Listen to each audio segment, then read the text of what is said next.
भाई ताली बजान में कंजूसी ना करया करो मेरे यार, अपने के जोर पड़े टैक्स लगे, जोरदार तालियां।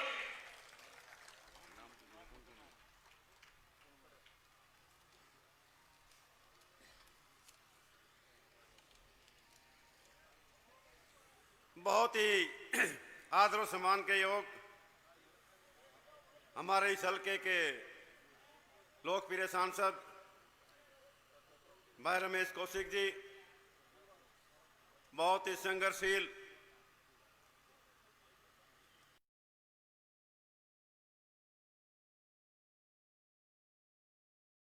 और मेरे साथ रहे मेरे छोटे भाई रोहतक से भाई रामचंद्र जागला जी सांसद जी, बहन श्रीमती निर्मला जी, सोमवीर सांगवान जी, शमशेर खरकड़ा जी, करमवीर सैनी जी, ओम प्रकाश शर्मा जी, सुधीर लठवाड़ जी, उमेश शर्मा जी और बहुत ही मान सम्मान के योग मेरे सामने बैठे बुजुर्ग नौजवान साथियों, मातृशक्ति साथियों ने भाई योगेश्वर दत्त के लिए वोट की अपील की। मुझे तो आज बड़ा गर्व है कि आज मैं उस शख्सियत के लिए वोट की अपील करने आया हूं जिसने न केवल हरियाणा का, न केवल अपने गांव का, न केवल गुवांढ का, बल्कि सारे हिंदुस्तान का, संसार में नाम कमाया था। साथियों, इस प्रकार के योद्धाओं के लिए वोट मांगने की जरूरत नहीं होनी चाहिए, बल्कि खुद को खुद उनको वोट देनी चाहिए। मुझे तो याद है जब भूपेंद्र सिंह हुड्डा इनके गांव के अंदर गया था और उसने ये कहा था, पहलवान साहब आपने अपना सम्मान नहीं किया बल्कि मेरा अपना सम्मान बढ़ाया है, मेरे अपने हरियाणा का सम्मान बढ़ाया है। मैं तो आज भूपेंद्र हुड्डा से पूछना चाहता हूं, कहाँ गया आज उनका सम्मान? अगर को थोड़ी ही बहुत उनके दिल में हरियाणा के प्रति सम्मान होता, हिंदुस्तान के प्रति सम्मान होता, तो योगेश्वर दत्त का नाम आने के बाद उनको कैंडिडेट नहीं उठाना चाहिए था। इसलिए साथियों, अगर आप लोग के दिमाग में यह है कि जो लोग आपके लिए, न केवल आपके लिए इंग्लैंड के अंदर जिन्होंने झंडा फहराया था और वो साथी आज आपसे वोट की अपील करने आए, मुझे कहना नहीं चाहिए, बल्कि मुझे प्रार्थना करनी पड़ रही है कि उस शख्सियत के लिए हमने वोट मांगनी पड़ी। साथियों, जो साथी आज इसको वोट नहीं देगा वो न केवल अपने प्रांत का बल्कि हिंदुस्तान का वो नहीं हो सकता, क्योंकि जिस आदमी ने जिस दिन हम रोज तालिका पढ़ते थे, हिंदुस्तान का कोई नाम था ओलंपिक के अंदर, और जिस दिन इन्होंने झंडा फहराया सारे लोग खड़े होकर तालियां बजाने लग रहे थे। अरे आज वो तालियां कहां गई? आज हम इनको वोट भी नहीं दे सकते। तो साथियों, मैं ज्यादा ना कहता, मैं सिर्फ यही कहना चाहूंगा कि जो लोग कहा करते थे ना जात पर ना पात पर मोहर लगेगी हाथ पर, आज वही लोग जात पात के नाम पर वोट मांग रहे हैं। उन लोगों को सबक सिखाने का समय आपके बीच में आ गया है। तो मैं आपसे यही प्रार्थना करना चाहूंगा साथियों, गठबंधन के इस कैंडिडेट को न केवल जिताएं बल्कि भारी बहुमत से जिताएं, ताकि हिंदुस्तान के अंदर एक संदेशा जाए कि जो लोग हिंदुस्तान का नाम कमाते हैं, जो लोग हिंदुस्तान का दूसरे देशों में झंडा फहराते हैं, लोग सम्मान करते हैं। तो मैं पुनः आप सबसे प्रार्थना करता हूं कि गठबंधन के उम्मीदवार भाई योगेश्वर दत्त जी को न केवल जिताएं बल्कि दूसरे सभी कैंडिडेट की जमानत जब्त करा करके इनको असेंबली के अंदर भेजें। आप सबका बहुत बहुत धन्यवाद।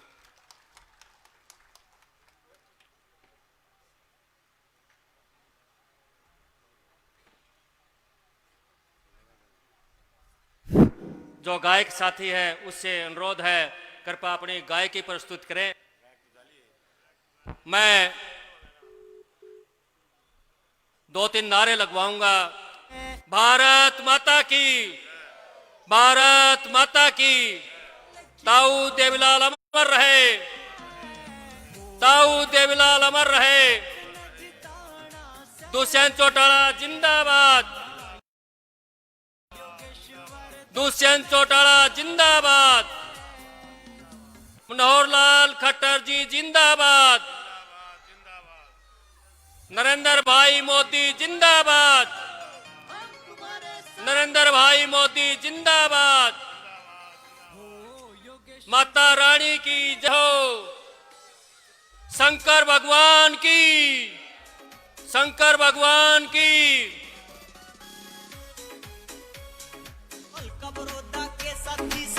धन्यवाद।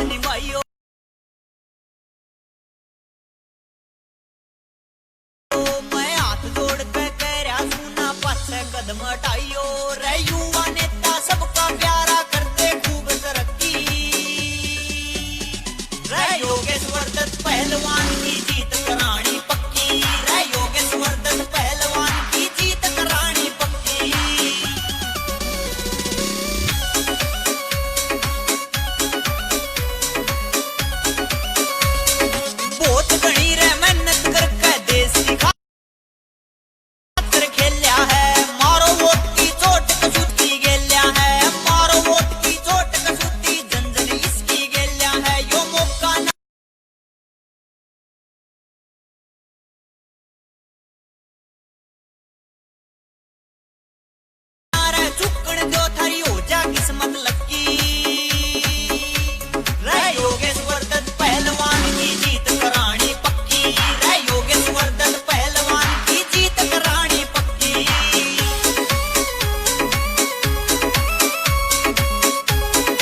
कुछ ही पल के बाद आदरणीय सीएम साहब मनोहर लाल जी पहुंचने वाले हैं।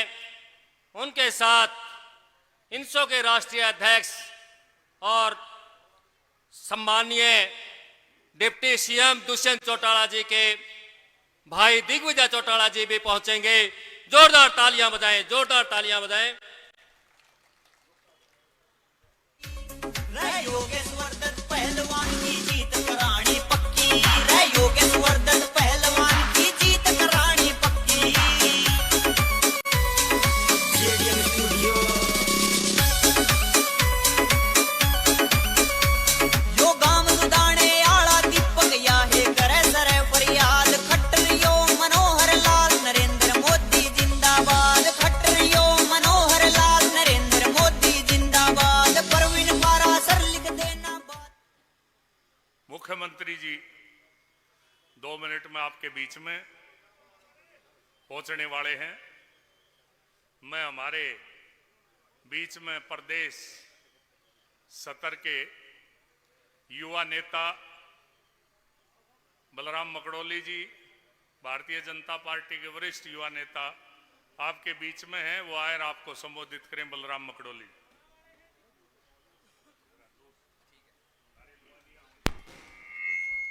भारत माता की।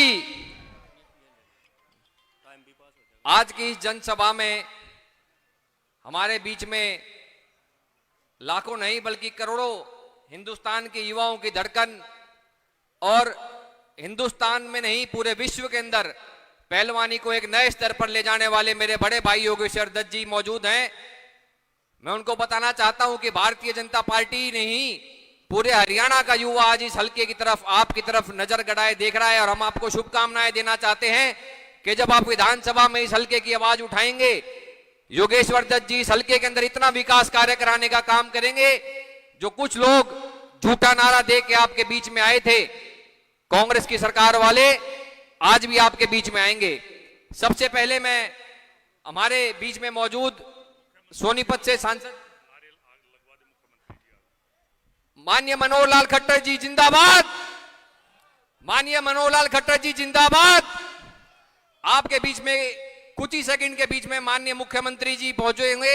आप सबसे निवेदन है खूब जोर से आवाज इस हल्के की निकलनी चाहिए। माननीय मनोहर लाल मुख्यमंत्री खट्टर जी जिंदाबाद, भाई योगेश्वर दत्त जिंदाबाद, भारतीय जनता पार्टी जिंदाबाद, भारतीय जनता पार्टी जिंदाबाद।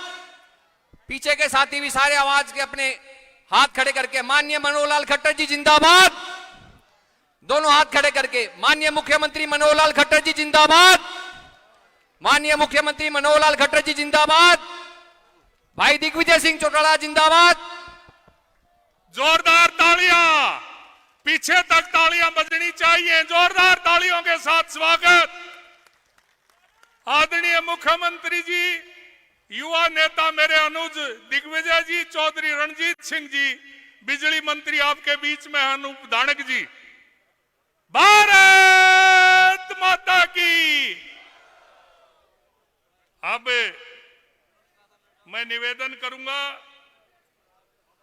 श्रीराम जी जो धानक समाज से हैं वो आए और पगड़ी मुख्यमंत्री जी को पहनाएं। श्रीराम जी, इनके बाद कृष्ण कुमार जी वाल्मीकि, इनके बाद कृष्ण कुमार जी वाल्मीकि, चौधरी रणजीत सिंह को पगड़ी पहनाएं। चौधरी रणजीत सिंह बिजली मंत्री। इसके बाद लीलू राम जी, पंडित जी ब्राह्मण समाज से, वो मेरे अनुज दिग्विजय चौटाला को पगड़ी पहनाएं। हमारे हरिराम जी, रामे राठी जी और सरपंच साहब अनूप धानक जी को पगड़ी पहना के सम्मानित करें। ललिता बोरिया जी और रामेर जाटान जी, अनिल डूल जी जेजेपी, बलवान जांगड़ा जी, सत्यवान प्रधान जी, ये जगदीश जी, ये आए और मुख्यमंत्री जी को हरियाणा की संस्कृति के प्रतीक, न्याय के प्रतीक, पंचायत और देहात के प्रतीक हुक्का देकर सम्मानित करें। ये सारे के सारे आए। ललिता जी,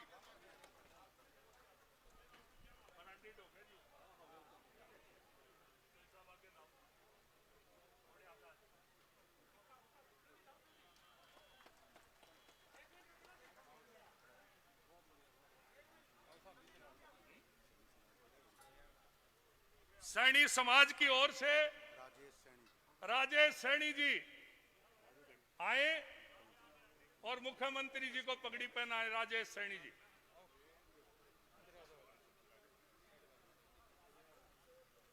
पीछे आ जाओ, पीछे आ जाओ सारे।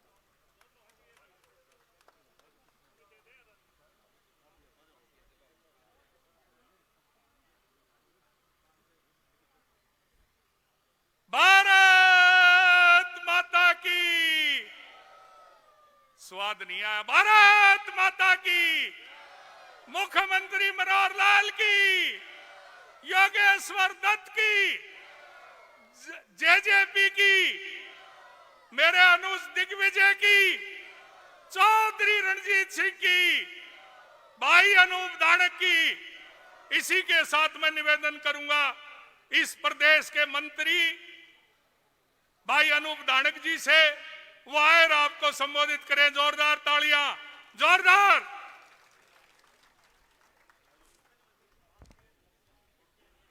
बहुत ही मान व सम्मान के योग्य हरियाणा प्रदेश के ओजस्वी मुख्यमंत्री माननीय मनोहर लाल जी, हमारे प्रदेश के बिजली मंत्री चौधरी रणजीत सिंह जी, हमारे इनसो के राष्ट्रीय अध्यक्ष और जननायक जनता पार्टी के नेता भाई दिग्विजय सिंह चौटाला जी, हमारे सांसद श्री अरविंद शर्मा जी, हमारे सांसद श्री संजय भाटिया जी, सम्मानित सभी विधायकगण, साथ आए भारतीय जनता पार्टी और जननायक जनता पार्टी के नेतागण, पदाधिकारीगण और मेरे धनाना गांव के आसपास के और धनाना गांव के बुजुर्गों, नौजवान साथियों, जहां तक आवाज सुन रही मेरी माता बहनों, आज आपके बीच में 3 तारीख को जो विधानसभा आपकी बड़ौदा का जो चुनाव होने जा रहा है,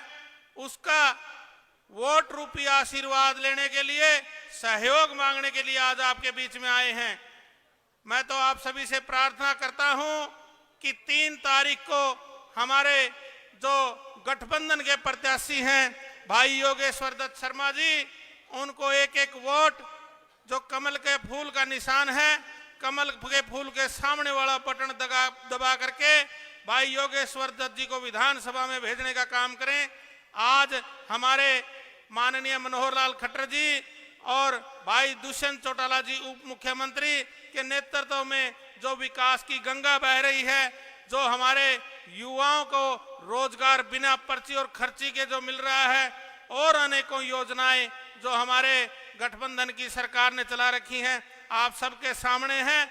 मैं तो आपको यही प्रार्थना करता हूं कि जो विकास की गंगा बह रही है, इसमें आप आहुति डालने का काम करें और एक एक साथी, जहां मैं दोनों पार्टियों के कार्यकर्ताओं से प्रार्थना करूं कि एक एक वोट 3 तारीख को भाई योगेश्वर दत्त जी को समर्थन देकर, सहयोग देकर, आशीर्वाद देकर विधानसभा में भेजना का काम करें। मैं जननायक जनता पार्टी के सभी जो हमारे कार्यकर्ता साथी हैं, उनसे भी ये प्रार्थना करना चाहूंगा कि आप अपना चुनाव समझ करके, आपका अपना चुनाव है, डॉक्टर अजय सिंह चौटाला जी समझ करके अपने आप को, भाई दुष्यंत चौटाला जी समझ करके, भाई दिग्विजय चौटाला जी समझ करके, हर एक माता बहन श्रीमती माता नैना चौटाला जी अपने आप को समझ करके घर घर जा करके अलख जगाने का काम करें, एक एक घर जा करके वोट मांगने का काम करें और 3 तारीख को बूथ पे खड़े होकर के एक एक वोट भाई योगेश्वर दत्त जी को कमल के फूल पर डाल करके भाई योगेश्वर दत्त जी को विधानसभा में भेजने का काम करें। आपने मेरी बात सुनी, आप सबका धन्यवाद। जय हिंद। हमारे बीच में भाई भूपेंद्र मलिक जी, 1 मिनट के लिए आपका भूपेंद्र मलिक जी, जोरदार तालियों के साथ जोरदार हाथ जोड़ दे, जोरदार तालियों के साथ भाई भूपेंद्र मलिक जी। और इसी बीच इनसो के नौजवानों को, छात्रों को राजनीति की मुख्य धारा में जोड़ने वाले मेरे अनुज दिग्विजय जी आपको संबोधित करेंगे। दिग्विजय चौटाला जी। बहुत धन्यवाद आदरणीय खरकड़ा साहब। मैं 2 नारे लगाऊंगा। मैं उम्मीद करता हूं कि आप दोनों हाथ उठाकर, क्योंकि ये तो चौधरी देवीलाल जी का पहला गांव है कि नहीं धनाना भाई, ढीले ढीले क्यों बोल लो, है कि नहीं है? तो दोनों हाथ उठाकर मेरा साथ दें। भारत माता की, भारत माता की। युग पुरुष स्वर्गीय चौधरी देवीलाल जी अमर रहें जब तक सूरज चांद रहेगा। बहुत धन्यवाद। मान और सम्मान के योग बड़ौदा उपचुनाव के रण के बीच आज भाजपा जजपा की सभा में मंच पर मंचासीन, विकास की गति पर हरियाणा को आगे बढ़ाने वाले हरियाणा के बहुत ही ओजस्वी मुख्यमंत्री जी आदरणीय मनोहर लाल जी, हरियाणा के बिजली मंत्री मेरे दादा चौधरी रणजीत सिंह जी, हरियाणा के राज्य मंत्री आदरणीय अनूप धानक जी, मंच पर मंचासीन सभी वरिष्ठ नेतागण और विशेष तौर पर आज जिनके लिए हम यहां सब मुख्यमंत्री जी के साथ इस सभा में शामिल हुए हैं।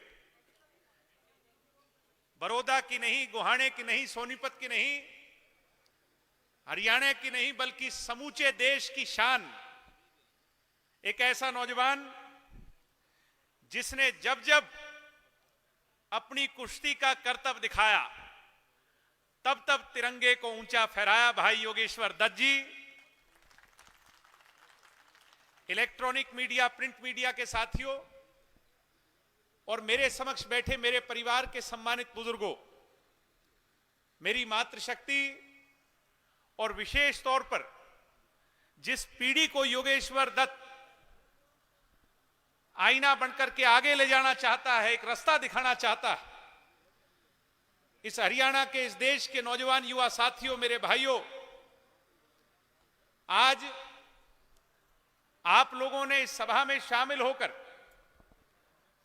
ना केवल योगेश्वर दत्त जी को ताकत दिलवाने का काम किया, ना केवल दोनों पार्टियों की ताकत को दुगना करने का काम किया, ना केवल मुख्यमंत्री जी को विश्वास दिलाने का काम किया है, बल्कि मुख्यमंत्री जी आज इस भीड़ को देखकर, आज इस जोश को देखकर, धनाना गांव को देखकर मैं बड़े विश्वास से कह सकता हूं कि इस इलाके के लोगों ने, बड़ौदा हल्का के लोगों ने अपने भाई, अपने बेटे की जीत को निश्चित से सुनिश्चित बनाने का मन कर दिया। मैं आपको बधाई दूंगा क्योंकि यह रण कोई छोटा मोटा रण नहीं है। यह टक्कर सीधी सीधी आज गठबंधन की और कांग्रेस पार्टी की। मैं सबसे पहले कहना चाहूंगा, भाई तोल तराजू कर लो। एक तरफ आपका पहलवान भाई है। पहलवान भाई वो शख्सियत है जिसने हमें,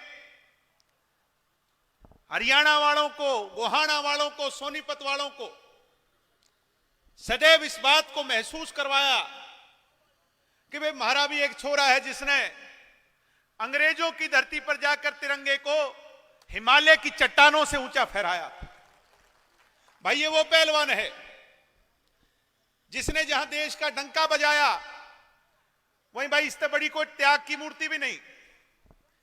लोग पंची सरपंची नहीं छोड़ा करते, क्लर्क की पोस्ट नहीं छोड़ा करते, मगर आप बड़ौदा हल्के के लोगों की परेशानियों को देखकर इस भाई ने जब राजनीति में कदम रखे थे तो डीएसपी एसपी की नौकरी छोड़ के आया था कि नहीं आया था? बता दो भाई, आया था कि नहीं आया था? एक इतनी बड़ी नौकरी छोड़कर, करोड़ों के इनाम छोड़कर आपकी सेवा के बीच में आज आपके बीच में हाजिर है।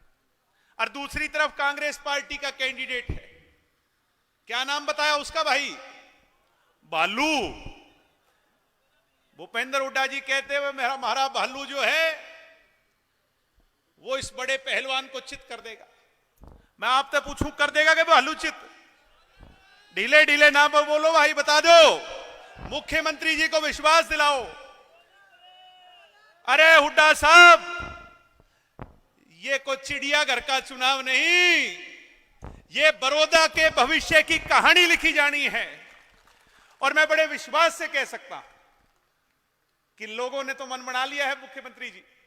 आज आप इस बात का विश्वास मान करके जाएं कि जो 36 बिरादरी की पगड़ी आज आपके सिर पर जीत के तौर पर रखने का काम इस बड़ौदा हलके के लोगों ने धनाना में किया है। कम से कम 20-25 हजार से हम अपने भाई, अपने बेटे, हरियाणा की आन बान शान योगेश्वर दत्त को बड़ौदा हलके में से जिताने जा रहे हैं। मैं आज आपको वादा देना चाहता हूं। साथियों, वो बाबू बेटा तो सिर्फ और सिर्फ सत्ता का सुख भोगना चाहते हैं। बार बार एक बात कह रहे हैं, अरे हमें वोट दे दो, ये सरकार गिर जाएगी। जिस सरकार के साथ 57 एमएलए हो, क्या वो सरकार गिर सकती है क्या भाई? एक आदमी में दिन में ना दिखे उसने अंधा क्या करे, और जिसने रात में भी ना दिखे उसने क्या कहूं भाई? भूपेंद्र हुड्डा जी को तो रात को भी दिखना बंद हो गया है साथियों। वो तो वो बात कर रहे हैं जो बननी नहीं। 4 साल का मौका पड़ा है कि नहीं पड़ा? और इस हवन यज्ञ में अपनी आहुति डालकर राज में हिस्सा कर लो बड़ौदा, ऐसा मौका फिर नहीं आना। आपने चौधरी देवीलाल जी के 7 एमएलए जिताए थे कि नहीं? रणजीत सिंह जी बैठे हैं, कल दुष्यंत जी आपके बीच में आने वाले हैं भाई। डॉक्टर साहब कल आके गए थे, अजय सिंह जी। आज चौधरी देवीलाल जी के बाद 3 पीढ़ी आपके बीच में योगेश्वर दत्त के लिए आपसे वोट की अपील करने के लिए खड़ी है साथियों। और चौधरी देवीलाल जी का यह 8वां कैंडिडेट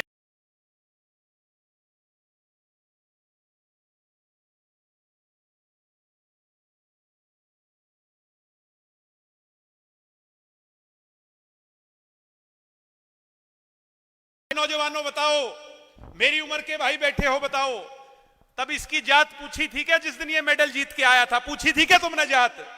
आज भूपेंद्र हुड्डा कह देते हैं कि ब्राह्मण का छोरा है। अरे चौधरी देवीलाल क्या करते कि जाति तो 2 हैं, एक कमेरे की है और लुटेरे की है।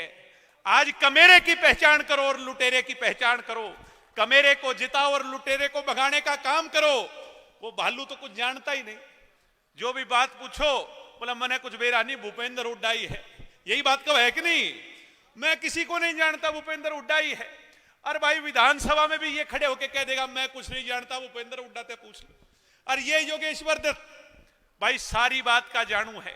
और मुझे पूरी उम्मीद है जहां आप एमएलए बना करके भेजोगे, मुख्यमंत्री जी की आज मौजूदगी में कहना चाहूंगा, मैं मुझे आपसे भी उम्मीद है मुख्यमंत्री जी, आपकी और दुष्यंत की कुर्सी के साथ में मेरे भाई की कुर्सी लगवा दी, इस बड़ौदा हल्के का तो भला हो जाएगा। आप आए, आपने मेरी बात सुनी और मुझे एक छोटे से कार्यकर्ता को इतना मान सम्मान दिया, पगड़ी दी और मेरे भाई की जीत का आश्वासन दिया। आप सबका बहुत बहुत धन्यवाद। जय हिंद, जय भारत, जय चौधरी देवीलाल। धन्यवाद दिग्विजय जी। अब आपके बीच में बड़े लंबा राजनीतिक सफर, जिनके साथ हमने भी लंबे समय तक संघर्ष किया, इस हरियाणा सरकार के बिजली मंत्री चौधरी रणजीत सिंह जी, जो राजनीति के बहुत बड़े, बहुत पुराने धुरंधर और योद्धा हैं, मैं उनसे निवेदन करूंगा वो आए और आपको अपना संदेश दें। चौधरी रणजीत सिंह जी, जोरदार तालियों के साथ।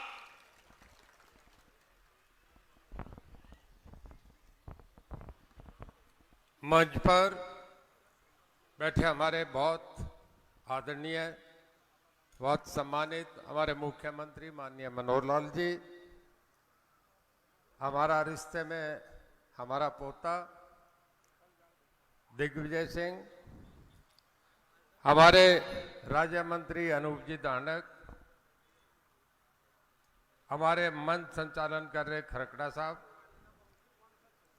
सभी उपस्थित विधायक, सम्मानित मंच और गांव धनाना के उपस्थित बुजुर्गों, नौजवान दोस्तों, माताएं, बहनें व बच्चों, मुख्यमंत्री जी बैठे हैं। बहुत लंबी बात नहीं कहूंगा, पर चुनाव के सिलसिले में जो 2 बात कहनी चाहिए वो आपसे करूंगा। ये चुनाव बड़ा निर्णायक चुनाव है। बहुत लंबे समय के बाद बड़ौदा हल्के को एक मौका मिला है सरकार में जाने का। ये इलाका चौदेवीलाल का रहा है। मैं 1980 में जब लोकसभा का चुनाव लड़े थे तो मैं उनका इलेक्शन एजेंट था। इसके बाद एक बाई इलेक्शन था जिसमें चौदेवीलाल, रिजक राम और किताब सिंह मलिक चुनाव लड़े थे, उसमें भी मैं आपके गांव में आया था। एक लंबे समय के बाद, जैसा खरकड़ा साहब ने बताया, आपके बीच हाजिर हुआ हूं। आपने सदा चौदेवीलाल का साथ दिया। आपने अब पिछले दिनों से, कुछ दिनों से ये हो रहा है कि आप कांग्रेस में भूपेंद्र सिंह हुड्डा के साथ हैं। मैं एक बात आपसे पूछता हूं, हम अपने आप को भी लेते हैं और आपको भी लेते हैं। अगर आप इतने बंधे हुए हो तो मेरी बात को गौर से सुनना। आपने चौदेवीलाल को, जिनको सदा सब कुछ माना, उनके कहने से 8-8 MLA बना दिए। भल्लेराम से लेके रमेश खटक तक आपने बनाए, कृपाराम पूनिया को भी बनाए। और आपने, मैं गलत नहीं कह रहा, आपने चौदेवीलाल को धर्मपाल मलिक से भी हरा दिया था कि नहीं? मैं सामने कह रहा हूं आपसे। आपने भूपेंद्र सिंह हुड्डा को भी 2.25 लाख से हरा दिया। भाई, इस बात से मत देखा करो, जमाना IT का है, इंफॉर्मेशन टेक्नोलॉजी का है, दुनिया आगे बढ़ती जा रही है। तुम इस बात में नहीं समझो कि हम बंधे रहे। तुम कहाँ बंधे थे? तुमने भी तो ये काम कर दिए। हालात से हमने भी फैसले करे। मैं कांग्रेस में था, कांग्रेस ने हमें इज्जत नहीं दी, कांग्रेस ने मुझे जगह नहीं दी, कांग्रेस ने स्थान नहीं दिया, मैं कांग्रेस छोड़ के बाहर आ गया। आज मैं इनके साथ हूँ, सरकार में मंत्री हूँ, पूरे महकमे सबसे पावरफुल मिनिस्टर हमें बना दिए। मैं एक बात आपसे कहूँगा कि ये एक मौका है, जिस वक्त आपने सरकार के लिए कभी बड़ौदा हल्के में कभी मंत्री नहीं बने। अभी हमारे अजीज दिग्विजय ने जैसे कहा कि माननीय मुख्यमंत्री जी के साथ दुष्यंत चौटाला बैठे, रंजीत सिंह चौटाला बैठे, अनूप धानक बैठे, वो भी बैठे, तो इस हल्के की किस्मत उगड़ती है कि 4 साल पूरे काम होंगे। माफ करना, चुनाव के बाद भूपेंद्र हुड्डा मेरे दोस्त हैं, ना वो आएंगे, ना दीपेंद्र आएगा, ना शायद मैं भी चुनाव के बाद नहीं आऊँ। ये 3 तारीख तक का टाइम है जिसमें आप फैसला करके ठीक निर्णय करें। इलाके का विकास कराना है, डेवलपमेंट करानी है, तो सरकार ये चलेगी। कोई कह दे बीजेपी का, तो मैं आपसे बताऊं कि 1970 में जब चौदेवीलाल पहली बार मुख्यमंत्री बने तो बीजेपी का समर्थन था। डॉक्टर मंगल सेन उनके साथ नंबर 2 कैबिनेट में होते थे। और उसके बाद जब 82 में गठबंधन की सरकार बनी तो भी चौदेवीलाल के साथ डॉक्टर मंगल सेन से सरकार बनी नहीं बनी, एक तपास से गंदा काम करके, उससे कोई दिक्कत नहीं, पर इकट्ठा गठबंधन बहुमत में आया। 1987 में फिर चौदेवीलाल की सरकार बनी, उसमें मैं भी मंत्री था, सुषमा जी भी थे, सूरजबान जी भी थे। वो सरकार भी गठबंधन की थी, बीजेपी के साथ ही हुई थी। उसमें बीजेपी के 23 MLA थे। और 1991 में जब बंसीलाल मुख्यमंत्री बने तो भी बीजेपी के समर्थन से बने थे। आज बीजेपी राष्ट्रीय पार्टी बन गई। आज कांग्रेस पार्टी कहीं है नहीं, 44 से 40 पे आ गए और अगली बार 28 भी नहीं आएंगे। आप कोई गलतफहमी नहीं दे, समय के साथ निर्णय करना चाहिए।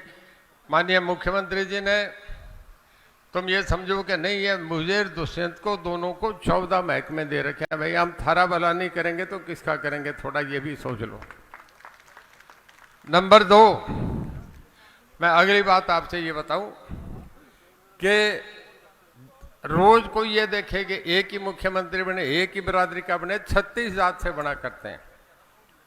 चौदेवीलाल मुख्यमंत्री बने, बंसीलाल मुख्यमंत्री रहे, हमारे ओम प्रकाश जी मुख्यमंत्री रहे, और इसके बाद दूसरे भी बन जाते हैं, कभी दूसरी बिरादरी का भी बन जाता है। आज ये बन के भी हमें बराबर की बहुत बड़ी हैसियत दे रखी है, बहुत इज्जत दे रखी है। तो हमें पूरा जज के साथ देना चाहिए।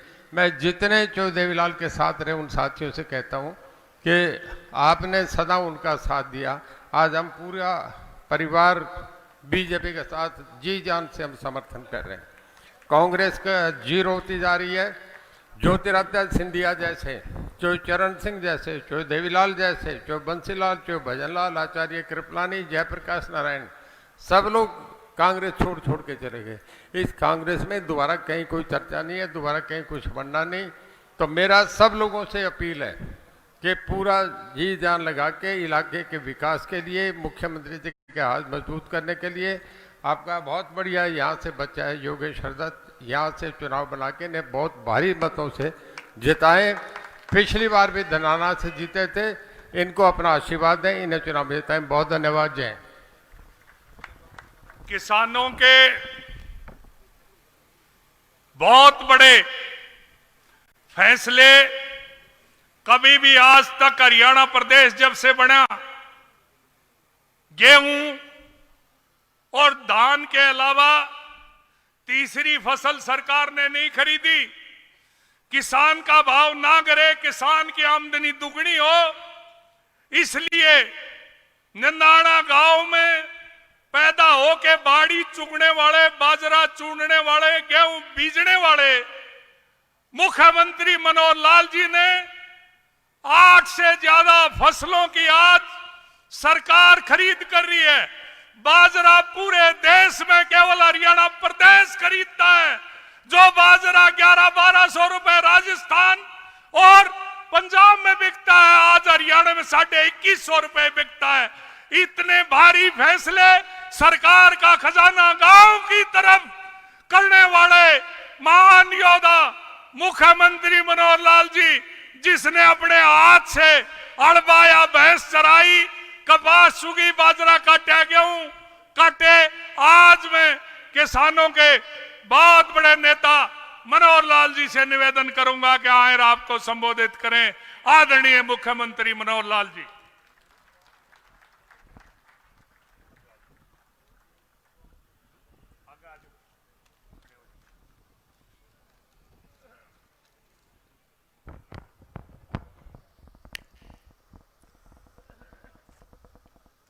धनाना वासियों,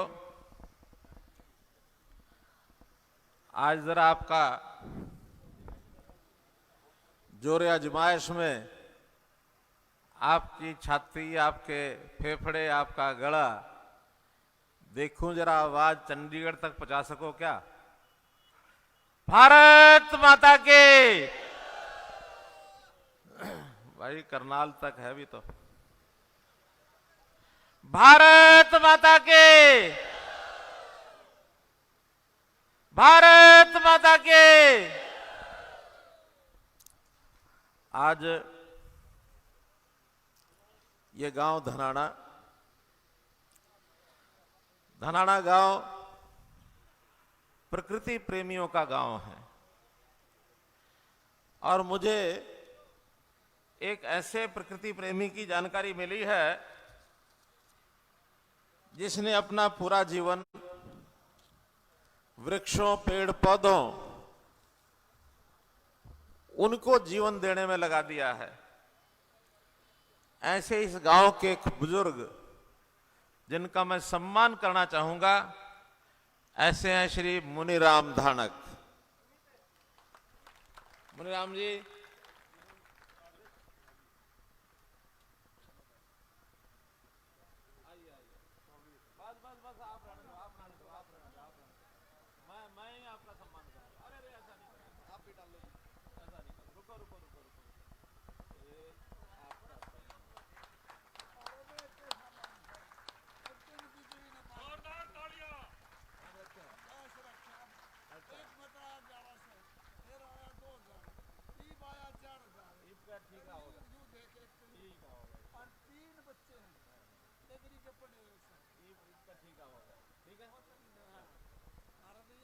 चलो चलो, बहुत बढ़िया, धन्यवाद। मुनिराम जी हमारे पूरा जीवन पेड़ पौधे लगाने में इन्होंने लगा दिया और आज उसकी जो रक्षा करते हैं, जैसे परिवार में कोई मुखिया अपने बच्चों की रक्षा करता है। आपको तो सबको जानकारी है क्योंकि आपके बीच के रहने वाले, लेकिन मैंने इनकी बहुत कहानियां सुनी। मैंने कहा धनाना में जाकर जरूर मैं इनका सम्मान करूंगा। ऐसे हमारे मुनिराम जी जैसे हम सब लोग बन जाएं तो कम से कम ये जो आज प्रदूषण की स्थिति है, आज जो खराब वातावरण है, इसको साफ करने में, स्वच्छ करने में और जीवन को आगे बढ़ाने में बहुत बड़ा काम होता है। मंच पर विराजमान हरियाणा सरकार के हमारे कैबिनेट मंत्री, बहुत ही हमारे अनुभवी नेता चौधरी रणजीत सिंह जी चौटाला, हमारे साथी मंत्री भाई अनूप सिंह जी धानक, युवा नेता दिग्विजय सिंह जी हमारे जेजेपी के जो इंसो के राष्ट्रीय अध्यक्ष हैं, हमारे इस बड़ौदा विधानसभा की माटी में जन्मे, न केवल हरियाणा प्रदेश बल्कि देश का नाम ऊंचा करते हुए अंतर्राष्ट्रीय ख्याति प्राप्त जो हमारे यहां से प्रत्याशी हैं भाई योगेश्वर पहलवान, हमारे बीच में अभी यहां बोल करके गए हैं, अगली सभा में गए हैं। ऐसे हमारे सभी सांसद श्री रमेश कौशिक जी, श्री अरविंद शर्मा जी, श्री रामचंद्र जांगड़ा जी, एमएलए बहन निर्मला चौधरी, सोमवीर सांगवान जी, प्रवीण डागर जी, हमारे स्टेज को संभाल रहे बहुत ही पुराने नेता हैं हमारे श्री शमशेर खरकड़ा जी, सफेदों से श्री करवीन सैनी जी, ओम प्रकाश शर्मा जी, रणधीर लठवाल जी, उमेश शर्मा जी, हमारे यहाँ के सरपंच भाई दलवीर जी, गांव के ही हमारे बहुत ही मौजूद नेता भाई रामवीर जाटान, श्री अनिल ढुल जी जेजेपी से, बलवान जांगड़ा, सत्यवान प्रधान, रामवीर राठी, सरपंच धनाना भाई सतवीर शर्मा, श्री राम धानक, कृष्ण कुमार वाल्मीकि, लीलू राम जी पंडित जी, ललिता भोरिया, राम कुमार जी, हरिराम जी, सभी हमारे गांव के बुजुर्गों, नौजवान साथियों, पत्रकार छायाकार मित्रों, हमको मालूम है कि आज की हमारी ये सभा, ये चुनावी सभा बड़ौदा की। दुर्भाग्य हुआ कि हमारे जो पिछले इस बार चुने हुए जो विधायक थे उनका निधन हुआ, जिसके कारण से ये सीट खाली हुई और एक बाय इलेक्शन के रूप में आज हम सबको दोबारा से अपने विधायक को चुनने की एक बारी आई है। आज से ठीक 4 महीने पहले मैं इस विधानसभा में आया था। उस समय मैंने अपने लोगों से कहा था, यहां के जितने विधानसभा के लोग हैं इनको कहा था कि आप ये मत समझना कि आजकल हमारा विधायक नहीं है। जब भी कोई ऐसी स्थिति पैदा हो जाए, कोई सीट खाली होती है, तो मैंने ये कहा था कि जो मुखिया होता है सरकार का या विधानसभा का, जब तक नया एमएलए नहीं आएगा तब तक मैं आपका विधायक रहूंगा और विधायक के नाते काम करूंगा। और मैंने लगातार यहां के 54 गांव में 66 की 66 पंचायतों में यह संदेश भिजवाया कि गांव का कोई भी काम हो हमारे पास भेजो। जितने भी काम हमारे पास आए, जिस भी विभाग के थे, जो 4 महीने में पूरे कराए जा सकते थे, सबको हमने पूरा कराया। पंचायतों के लिए पर्याप्त पैसे धन भेजा। अब ये ठीक है कि आचार संहिता लगने के बाद उसमें से कुछ पैसा यूं का यूं जमा रह गया, जो 11 तारीख के बाद सब अपने अपने गांव में लगाएंगे। 165 करोड़ रुपया 4 महीने में भाइयों बहनों इस बड़ौदा विधानसभा के लिए हमने भेजा। किसी विधानसभा में इतने कम समय में इतना पैसा कभी नहीं लगा होगा। लेकिन चूंकि यहां पिछले 15 साल से जो पिछड़ापन हमने देखा, जब से यह कांग्रेस के विधायक आते रहे हैं, चाहे वो सरकार के समय में थे चाहे बाद में थे, उन्होंने कभी चिंता नहीं की कि यहां का विकास कैसे होना चाहिए। इस इलाके में पानी की समस्या वो हमारे ध्यान में आई, चाहे पीने का था चाहे सिंचाई का था। इस इलाके में जो बरसात के बाद पानी का भराव हो जाता है, वो स्थिति हमें ध्यान में आई। बिजली की समस्या, आज हमारे मुनिराम जी भी कह रहे थे थोड़ा बिजली की समस्या यहां है, उसको ठीक करा दो। मैंने वादा किया है कि अगले 11 तारीख के बाद कोई समस्या यहां नहीं रहेगी। आपको दिन में सिंचाई के लिए पूरी बिजली मिलेगी, घर के लिए पूरी बिजली मिलेगी। हरियाणा में तो एक रिकॉर्ड बनाया हमने पिछले, जो अभी 54 साल में, इससे पहले कोई भी सरकार आई थी, हमारी सरकार से पहले हमेशा कहते थे कि हम गांव में 24 घंटे बिजली भेजेंगे। कोई मुख्यमंत्री सफल नहीं हुआ।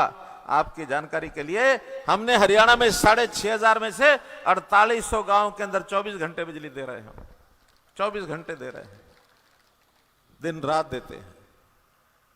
इस इलाके का भी अगर कोई गांव अगर नहीं मिल रही होगी, रह गए होंगे, तो आने वाले समय में एक अभियान चला करके हर एक गांव के अंदर 24 घंटे बिजली पहुंचाने का हमारा काम है। और ये हमारा प्रोग्राम चल रहा है, हमारा गांव जगमग गांव। इस नाते से हमारा प्रदेश, जिसमें बड़ौदा विधानसभा भी है, किसानों का प्रदेश है। जैसा शमशेर जी बता रहे थे मेरे बोलने से पहले, हमने अपने किसान वर्ग, हमारा कमेरा वर्ग, हमारा मजदूर वर्ग, इनके लिए जितनी चिंता है उसको हम पूरा लगातार 6 साल से ध्यान रखे हुए हैं। यहां समस्याएं क्या थी कि मुआवजा, अगर कहीं किसान की फसल खराब हो गई तो मुआवजा क्या मिलता था?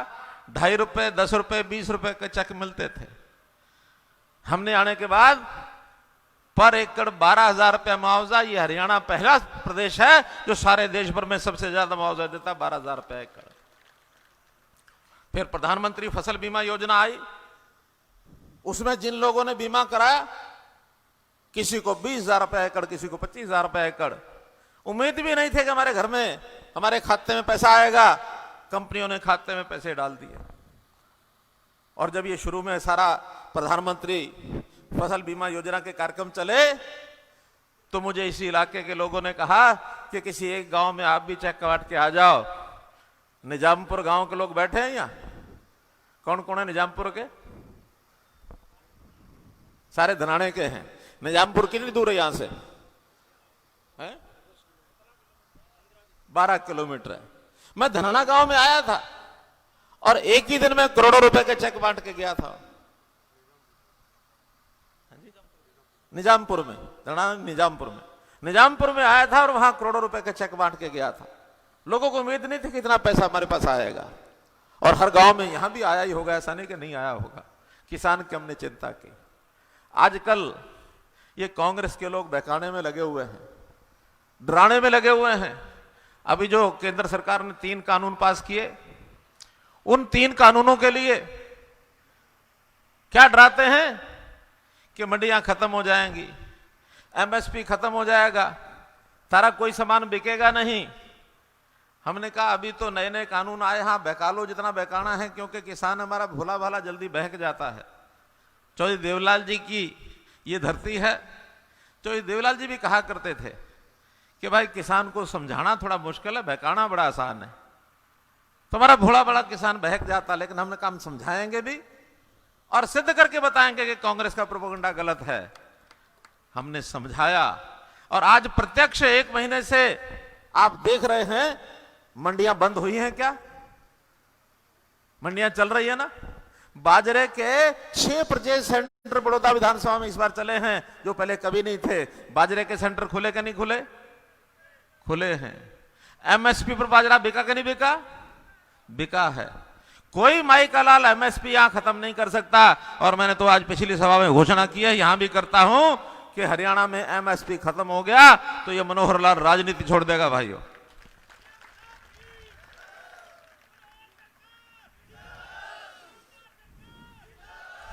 हमने तो इन कानूनों से, बैठो भाई, ध्यान में आ गया, बिना पर्ची बिना खर्ची बैठ जाओ, ठीक है, नीचे करो। पेंडिंग ड्राइवर भी लावाएंगे। बहुत से काम हमने किए हैं। हमने बिना पर्ची बिना खर्ची नौकरी दे दी। नीचे करो, ये बैनर नीचे करो।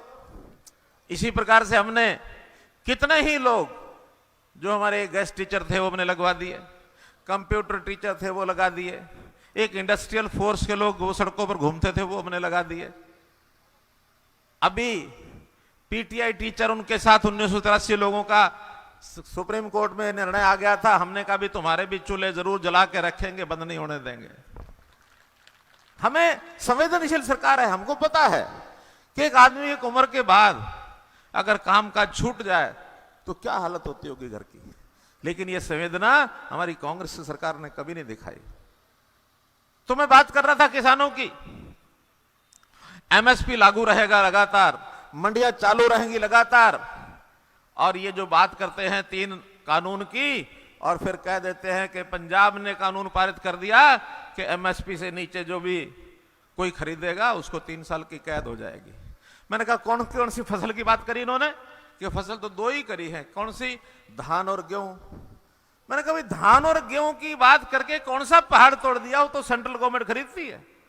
धान भी गेहूं भी केंद्र सरकार खरीदती है, एफसीआई लेके जाता है, उसमें पंजाब सरकार का कोई रोल नहीं है, कोई बाहर बिकता नहीं है। हिम्मत तो तब करें हरियाणा की तरह बाजरा खरीद के दिखाएं, सरसों खरीद के दिखाएं, और सूरजमुखी खरीद के दिखाएं, मूंग खरीद के दिखाएं, मूंगफली खरीद के दिखाएं। ये सब्जियां हैं जो हरियाणा अलग से एमएसपी पर खरीदती है। ये हमने तय कर रखा है, क्योंकि सेंटर नहीं खरीदेगा, स्टेट खरीदेगी, बाद में स्टेट को इसका घाटा भी होगा। घाटा हम अपने किसान को फायदा करने के लिए सरकार घाटा सह लेगी, लेकिन हम राजस्थान के, उत्तर प्रदेश के या पंजाब के किसान को जहां सस्ता बिकेगा यहां आकर के पूरा कीमत उनका नहीं खरीदेंगे। हमको अपना खरीदना चाहिए कि बाहर वालों का खरीदना चाहिए? अपना खरीदना चाहिए। तो इस बात से सावधान रहना। हमने चैलेंज किया है इनकी कांग्रेस की पंजाब और राजस्थान सरकार को कि बताएं कोई बाजरा खरीदा है तो किस भाव खरीदा है, कोई 2 मन खरीदा है क्या? और हमने 6 लाख मीट्रिक टन ये बाजरा खरीदने का अपना हिसाब बनाया हुआ है। बल्कि यहां की मुझे शिकायत मिली कि इस इलाके का बाजरा जरा जल्दी खरीदा जाए। हमने कहा भाई अगले 2 दिन, कल और परसों, जिन्होंने अपना फसल रजिस्ट्री करा रखी है, अगर टोकन नहीं भी मिले हैं, हम आदेश करेंगे कि वो सीधा जाकर के बिना टोकन के भी जाके बेचाएं जाकर के। बाजरे वाला इलाका भी थोड़ा है, जीरी भी, जीरी कुछ लोगों ने कहा कि जब 1509 जो है वो सस्ती होगी। मैंने कहा हम एजेंसियों कहते कि 1509 वो भी एमएसपी से नीचे नहीं जाएगी, 1888 तो खरीदेंगे ही खरीदेंगे, नीचे नहीं बिकने देंगे। बासमती की खरीद हमारी है नहीं भाई, बासमती प्राइवेट खरीद है, लेकिन वो भी 1888 से नीचे जाए तो गारंटी है उससे नीचे नहीं जाने देंगे। जो एमएसपी है वो चावल के लिए, सबके लिए लागू करेंगे। तो इसलिए भाई बहनों, यहां के विकास की जितनी बातें हैं हमने पिछले 4 महीने की इतनी कर दी हैं, जो इनके एमएलए रहते हुए पिछले 15 साल में भी ये नहीं कर पाए। और आगे भी जो काम आप बताएंगे आने वाले समय में, क्योंकि हमने कई कामों की और भी घोषणाएं की थी पहले, यहां आचार संहिता के कारण से शुरू नहीं हो सकी, चाहे वो यहां की आईएमटी हो, नौजवानों को रोजगार उपलब्ध कराने के लिए यहां हम आईएमटी इंडस्ट्री लगाएंगे, यहां पर हैफेड की चावल की मिल लगाएंगे, ताकि आपका चावल यहीं का यहीं और उसकी प्रोसेस हो जाए, यही उसी चावल की मिल में जाकर के चावल बना सके। नेशनल हाईवे 2 वो यहां बन रहे हैं। बुटाना में जनता कॉलेज, इसकी यूनिवर्सिटी बनाने की बात की है, और तुरंत यूनिवर्सिटी बना करके, और जैसी यूनिवर्सिटी वहां बुटाना वाले चाहेंगे वैसी यूनिवर्सिटी वहां बनाएंगे। 2 कॉलेज आपको दिए हमने, चाहे भैंसवाल का कॉलेज दिया है और चाहे बड़ौदा का कॉलेज दिया। लड़कियों की शिक्षा के लिए हम गतिमान हैं। हमने कहा कि जितने 48 लड़कियों के कॉलेज इन 6 सालों में खोले, 48 कांग्रेस सरकार में पिछले 48 साल में भी नहीं खोले थे उन्होंने। तो हमारे विकास की गति लगातार एक जगह का हम ध्यान करते हैं, कोई कमी नहीं आने देते हैं। हम तो इस कांग्रेस के झूठ से बचने के लिए आपको आगाह करते हैं। ये झूठ लगातार इनके, जब से ये विपक्ष में आए हैं, क्यों बोलते हैं? तड़प है बहुत, इतनी तड़प है कि सत्ता में बाहर रहे हुए कभी 6 साल एक साथ नहीं रहे थे। जैसे मछली बिना पानी के तड़पती है ना, ऐसे बिना राज के तड़प रहे हैं। क्यों? ये राज को भोगने के लिए आते हैं। इस राज को करके इसमें से लूटा खसोटी कैसे की जाए, जमीनों को बेच करके उसमें किस प्रकार से अपने घर भरे जाएं, ये इनके काम रहे हैं। हम लोग हम लोग सत्ता को सेवा का साधन मानते हैं। अगर सत्ता मिली है तो एक मेरा गरीब आदमी, गरीब परिवार, उसको कैसे ऊपर उठाया जाए, ये हमारी चिंता रहती है। हमने 2014 में जब चुनाव लड़ा, सारे हरियाणा के लोगों ने कहा कि हरियाणा के लिए जियो, हरियाणा एक, हरियाणवी एक। ये जो 3.25 करोड़ लोग हैं हरियाणा के, ये मेरा परिवार है। हम कहते हैं हरियाणा एक, हरियाणवी एक, और ये कहते हैं अपना न देख बाकिया न दे फेंक। ये सिर्फ अपने अपने न देखे हैं, कोई इनको सहन नहीं होता दूसरा आदमी। हमने नौकरियां दी, सबको मेरिट पर दी, पढ़ा लिखा नौजवान आ जाओ भाई आगे। पर्ची खर्ची जैसा भाई ने कहा हमने बंद कर दी। सारे सबके पढ़ लिख करके आ जाओ मैदान में और सबके चूल्हे जलेंगे। और भाई कोई कमजोर रह जाए तो उसको भी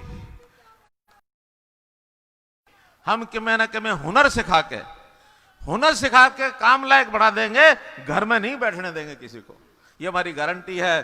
15 साल से लेकर के और 35 साल तक का कोई नौजवान, उसको कोई ना कोई धंधा जरूर मिलना चाहिए। एक बार नौजवानों की अगर रोजगार की बात बढ़ गई पूरी, तो इसमें से हरियाणा को कोई पीछे नहीं कर सकता। अभी हम एक कानून बढ़ाने जा रहे हैं कि अब नई इंडस्ट्री जो आएगी हरियाणा में, जो रोजगार मिलेगा उसमें 75% नौजवान हरियाणा के होंगे, हम बाहर के लोगों को नहीं लेंगे। हमारे यहां पंचायतें इतना बढ़िया काम कर रही हैं, चाहे विकास के काम हैं, चाहे स्वच्छता के, सफाई के काम हैं। क्यों?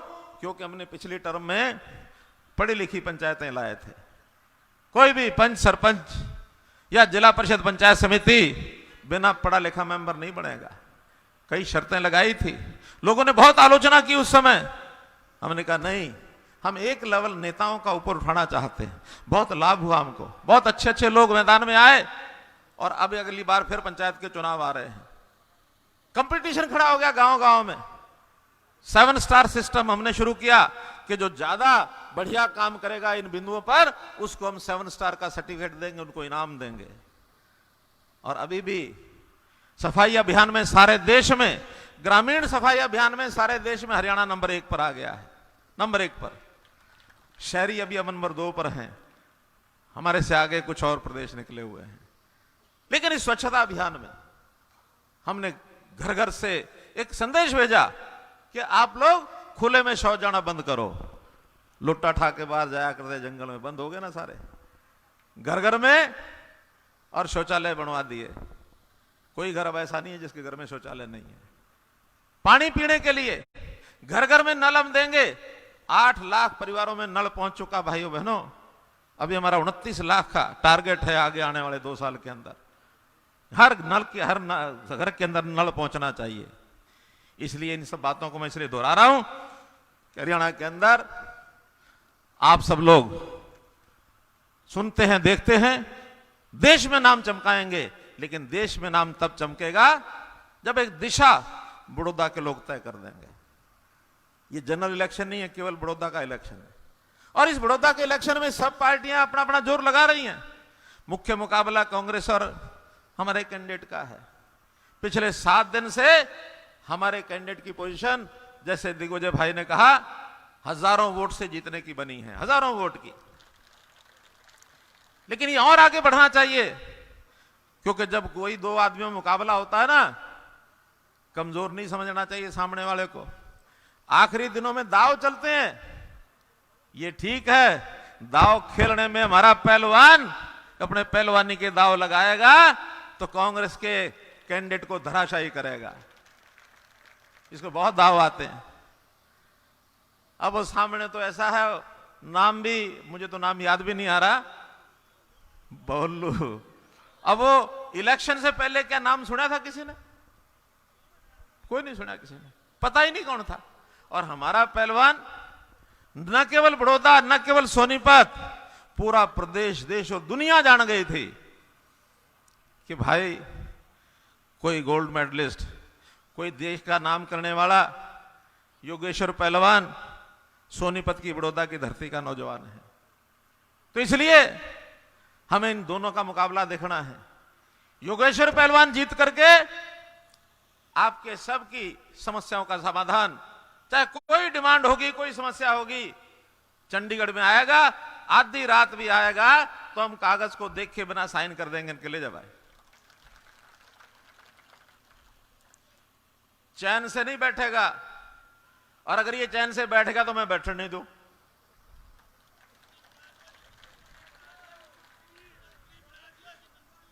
भाई झंडी तो लेके रहोगे तुम, झंडी मिलेगी।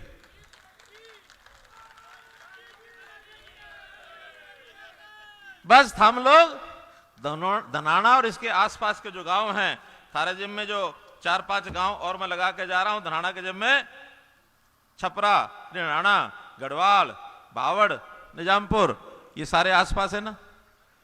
हाँ, ये सब गांव में जीत चाहिए। बोलो जीत दिलाओगे? पक्का? आप इन गांव में जीत दिलाओगे, फिर हजारों वोट से भाई योगेश्वर को जिताने से कोई रोक नहीं सकता है। ध्यान रखना, कांग्रेस के लोग तो बापू बेटा चुनाव अपने लिए लड़ रहे हैं, उनकी इज्जत। शुरू में जो कह रहे थे कि बीजेपी के कैंडिडेट की तो जमानत जब्त, तो और अब पसीने आए फिरते हैं, सवेरे शाम घूम रहे हैं। दोनों के अलावा और कोई नेता है नहीं उनके पास। हमारे नेताओं की लाइन लगी हुई है, सारे दोनों पार्टियों के, हमारे गठबंधन के सारे नेता हर गांव में जाकर के लोगों से अपील कर रहे हैं। तो इसलिए आप योगेश्वर को जिताएंगे तो बड़ौदा की जीत होगी, कांग्रेस को जिताएंगे तो उनके बड़े नेताओं की इज्जत बचेगी। हमने अपने बड़ौदा की चिंता करनी है कि किसी और